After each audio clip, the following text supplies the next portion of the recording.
So do you want to be able to identify possibly good real estate deals that can be profitable? And would you want to see a real life example of how it's done so that you can actually go out there and do the same? If you've answered yes to any of those questions, then you've come to the right place. Hi, my name is Jay Castillo. I'm the founder of foreclosurephilippines.com.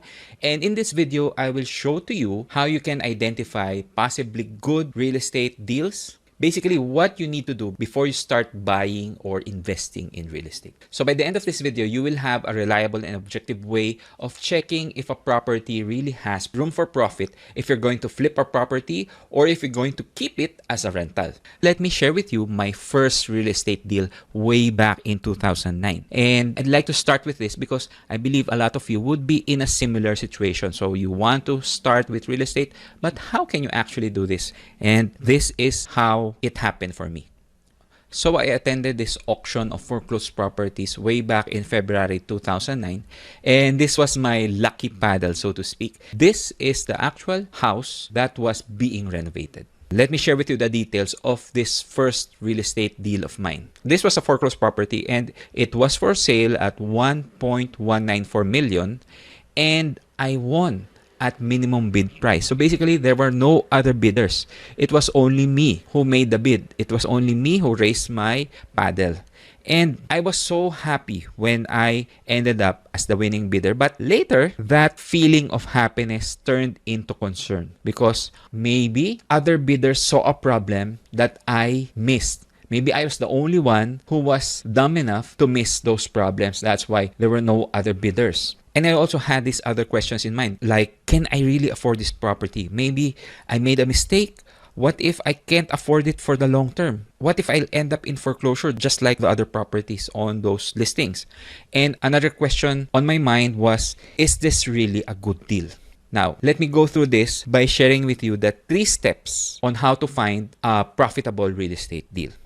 Step 1 is you begin with the end in mind. What are your targets? What are your goals? Is it you want to profit by buying low and selling high where you will profit in terms of capital gains? Or you simply want cash flow by keeping that property as a rental? You can actually do both. But for me, in my example, I wanted to flip that property for profit. So if you're going to flip a property, what you need to check would be the after repair value, or ARV for short. So what is ARV? That's simply the market value when the property has been repaired or renovated already. For me, my target would be the selling price of the foreclosed property should be around 40% below the ARV. And the logic there is, I believe that if it's 40% below, then there is enough room to have profits. Keep in mind that ARV is just one of the many ways that you can estimate the market value.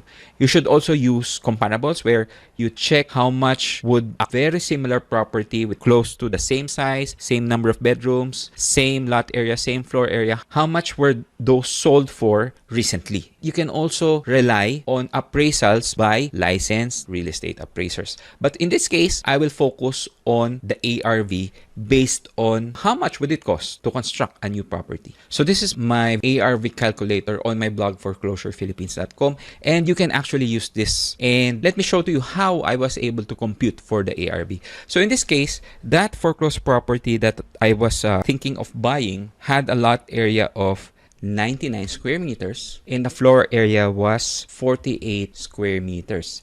And the selling price was 1.194 million. Now, based on my analysis of that target location, the average lot price in pesos per square meter was around 9,500. I actually had a friend who lived in that subdivision, and based on the properties that she knew that got sold there, this was the lot price in pesos per square meter. When it comes to the construction cost, I came up with an average of 18,000 during that time, where contractors would give a rough estimate that, hey, it would take around 18,000 per square meter of floor area to construct a house. Now, this calculator will auto-compute with the following results. So, the total cost for the lot and the total cost for the improvement would be 1.804 million. Okay, and the logic behind the replacement cost approach is the cost to buy a lot and construct a house there would be the market value. Of course, the market value can be different if you try to use comparables. But in this case, I believe this was the most conservative or the lowest market value that I can get. And now it also computed the difference between the ARV and the selling price of the bank. It turns out that the selling price of the bank is 610,500 pesos below the after repair value. And in terms of percent, that translates to 33.83% below the ARV. If you remember, my target was 40% below, but this is not an exact science. So, okay, 33.83%, that's not equal to 40%, but it's close enough, which is why I went ahead and I actually bought this property. Now, what if your goal was to find rental properties for cash flow? In that case, then what you want to look for would be what would be the gross rental yield. That's basically just a comparison of how much a property can generate in terms of rental income compared to the acquisition or the purchase cost, which is the selling price. One rule of thumb that I have learned to be quite accurate here in the Philippine setting is the gross rental yield that is around 1% per month deserves a second look. Meaning it's promising and you need to verify if it's really a good deal. Okay, it's a quick indicator of whether a property can be a good rental. And again, this is just for quick analysis because you still need to consider the vacancy rates, the cost for property management, maintenance reserves, taxes that you will have to pay, and other expenses related to having a rental property. Those should also be considered and checked before you actually proceed with buying a property that you want to keep as a rental. And let me show you how to compute for this in this example. Okay, so this is my gross rental yield calculator, and all you have to do is input the projected monthly rent. In this case, for that particular village, a house and lot that is for rent would fetch around 12,000 pesos per month. So that's the average that I found based on my market research during that time. And remember, my target foreclosed property was selling for 1.194. And that results in a monthly gross rental yield of 1.01%, or if you convert that to annual, that's 12.06%. Now, this looks promising because it's equal to my target of 1% per month. But this is just for quick analysis. And for this particular property, I was hesitant with going to rentals because I knew that capital would be tied up to that property. And I would rather flip properties for profit so that I can raise more capital to buy more properties. So that's how you compute for gross rental yield. Let's go back to the slides. So you already found some promising properties. So in my case, I was going to buy so that I can flip for profit. And that's step one. So step two is you need to get your finances in order. So basically, investing is useless if you can't manage your money properly. In other words, being financially literate is a prerequisite before you can invest in real estate. I'm not saying this lightly because just look at so many properties that end up in foreclosure. And I believe that is an indicator that people are buying without having their finances in order. And let me share with you my suggestions on how to go about this. So, being financially literate will help you avoid foreclosure down the road. And that will also mean that you are ready, meaning you have enough money for the following: your current expenses, the money you need for your food, shelter, clothing, basically what you need for your day-to-day expenses. If you have obligations, you should also have enough money to be able to take care of those obligations. And you have to have more than enough so that there's still room for you to set aside money for savings. And you have to build also your emergency funds. You have to have money for your health care, maybe health insurance, and all the other essential types of insurance. So before investing, you need to get adequate protection. You have to be ready for health care, health insurance, or HMO. Or how about life insurance and other types of insurance? And I actually have a tip for this. Don't quit your jobs yet, because I remember when I was employed, I was actually insured by the company. They also have a healthcare program in place, which made me realize that, hey, these are already taken care of as long as I'm employed. So that's one tip. Don't quit your jobs yet because you already have protection if you're employed most of the time. Okay, you still have to check if your employer has enough coverage for you when it comes to insurance and healthcare. Next is you also need to get rid of bad debt. There was a time when I had credit card debts, and I'm just lucky because it was very straightforward for me to get rid of those credit card debts. And it would be pointless for me to invest in real estate while I had those credit card debts. I fixed that problem first. And I also built my emergency funds. Now, this is the prudent thing to do because I believe this is one thing people forget to do, which is why when bad things happen, they are ill-prepared, and because of emergencies, they run out of funds, they end up in foreclosure. And after you take care of all of this, that's the only time that you can say you have money to invest. All of this, in other words, you just need to be financially literate. So that means you have enough money for property down payment, for the monthly amortizations, for the repairs, for the taxes, transfer fees, and other expenses that is related to the purchase of the property, including maintenance and other things that you need to consider. And this will be covered by the money, the capital that you have that you will use to invest. Question is, how much can you afford? For foreclosed properties, the minimum down payment is usually from 10 to 20% of the selling price. And for the monthly amortizations, it depends on the terms of the bank. The standard that banks usually have is the monthly amortization should not exceed 40% of your gross monthly income. Now, why do they do this? Because they already computed that 40% as the maximum will leave you with 60% that is enough for you to take care of expenses like food, clothing, shelter, maybe tuition, all the other expenses that you need. Think about it. You cannot invest all of your monthly income in real estate because you still need to eat. You need to spend money for food. And for all those expenses, they have already come up with a standard that 60% is enough. So only 40% is the maximum for the monthly amortizations.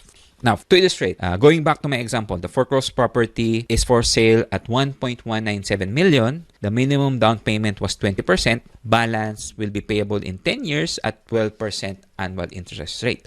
And the question is, how much is my down payment and the monthly amortization, and can I afford them? Now, how do I answer this? I will use another calculator, this time my mortgage calculator. So this is actually a screenshot of the mortgage calculator on my blog, foreclosurephilippines.com. I already entered the selling price, which is 1.194 million. Down payment is 20%. Loan term is 10 years. And the interest rate is 12% per year. Now, the results are already here. The down payment amount is 238,800. And the loan amount is 955,200 pesos. The calculator already computed for the gross monthly income required and the monthly amortization, which is 13,704. Now, during that time, my gross monthly income was more than enough to cover this. So I knew that I can afford the monthly amortizations. And I was already able to save enough money for the down payment. In this case, it's 238,800. So that's how I was able to compute for how much I can afford. That was already step 2. Remember, step 1, find possibly profitable deals. Step 2 would be get your finances in order. Step 3, before you buy, do your due diligence. So what did I check? First, was there any illegal occupant in that property? And the answer there is no. Next, is there any legal problem? Is there any lis pendens or pending court case? For this particular property, there was no pending court case, which is good. Next, are the titles and or the tax declarations consolidated? What does this mean? Is the title already under the name of the bank? Is the tax declaration already under the name of the bank? This is important because in order for the ownership to be transferred to me as the buyer when I'm fully paid, it must first be transferred to the bank, meaning it must first be under the name of the bank. Basically, that means it's already consolidated. Now, for this particular property, the bank told me that it's just a matter of time because they already submitted the title to the Registry of Deeds so that it can be transferred under their name. And after that, the tax declaration will also be transferred under their name. And true enough, after a month, the title was already transferred to the bank. The new title was released by the Registry of Deeds and it was already under the name. and they proceeded with the transfer of the tax declarations. Now, when it comes to the arrears for electricity, water, and the HOA, are there any unpaid bills? During this time, the bank will actually shoulder all of the unpaid bills, so that wasn't a problem. How about the taxes and transfer costs? I basically just computed for the taxes and all the transfer costs like transfer tax, registration fee, notarial fee. I just computed for those, made sure I had enough money for them. Next, one last check. Is there any physical, legal, or financial aspects that were not okay? And that property, it was not in a flood-prone area. That portion in Antipolo, it's not in a flood-prone area. When it comes to the legal, I already checked the title. There are no pending court cases. When it comes to the financial aspect, I already double-checked what would it cost to acquire and to hold on to this property. So more or less, I've got all of those taken care of. And I was also able to get repair estimates. By the way, you can refer to my due diligence checklist below this video. So you can have the actual checklist and see all the items there. So that's step 3. That's how I did my due diligence. So that was the process that I went through for this property. And the question is, what happened? That became my first completed deal, and I was able to sell that property for 1.9 million through a rent-to-own contract. Take note that we no longer recommend rent-to-own. In fact, my tenant buyer was concerned about our rent-to-own agreement, which is why we agreed to convert this into bank financing. So after 2 years, my buyer decided to pay in full through a bank loan. And it turns out that this bank would appraise this property for 2.4 million pesos. Remember, I sold it through a rent-to-own scheme for 1.9 million, and yet the property was already worth 2.4 million, which meant that it was a win-win-win deal. So the bank was happy because they were able to sell a non-performing asset. Me, I'm happy as the investor because I was able to sell the property for a profit. And my buyer, they're happy because they were able to buy a property below market value. So they ended up with a property that was worth 2.4 million pesos, and yet they only paid 1.9 million pesos. Granted, it's harder to find deals like this, but what I want to share with you guys is it's really possible. As I mentioned earlier, we no longer recommend rent-to-own because of the risks involved with rent-to-own schemes. The better approach would be to just sell through bank financing.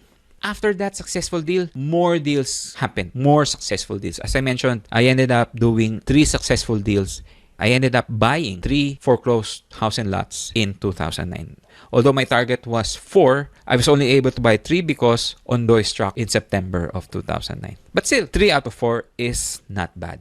And that was how I was able to quit my job because these deals gave me the confidence and the cash flow to quit my job as the IT manager. Now, just to make a quick recap of everything that we've covered in this video, I shared with you the 3 steps to finding a good real estate deal. And the first step is you need to begin with the end in mind because your goal would dictate your course of action. So if you're going to flip a property, you need to check if the after repair value and the selling price, if there's a big enough gap, meaning if the selling price is way below the after repair value, then that can provide a good enough allowance for the deal to become profitable. Or if it's a rental property, you need to check if the gross rental yield is big enough and the property deserves a more detailed analysis.